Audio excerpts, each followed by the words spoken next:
you go to a farm community, it turns out people pretty much want the same things. And they want to find a job that pays a living wage and that makes them feel like they're making a contribution. They want health care so they're not bankrupt when they get sick. They want to send their kids to college and make sure that their children do better than they do. They want to retire with some dignity and some respect. It's not a lot. Third thing that I've learned is that the American people are worried. Not just about themselves, but just worried about the direction of the country as a whole. And they've got good reason to be worried. You've got good reason to be concerned. Because the fact is that the economy is not working for ordinary Americans. I'll give you just a couple of statistics. When Bill Clinton was president in the 90s, the average family income went up $6,000. Since George Bush has been in office, the average family income has gone down $1,000. So for many of you, your wages have flatlined at the same time as the cost of everything from gas to food to health care to college tuitions have skyrocketed. You've got less money coming in, more money going out.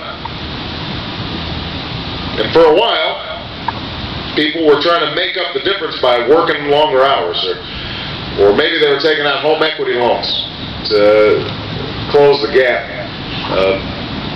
between income and the bills at the end of the month. But because nobody was minding the store in our financial institutions, and predatory loans were being given out, and interest rates were being given that people couldn't pay back, the housing market collapsed. Now suddenly you've got people who are seeing their home values decline. That's the single most important asset they have. We have more foreclosures than at any time since the Great Depression.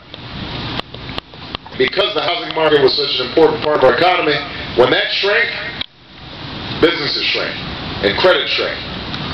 And suddenly, people are finding themselves in a precarious position.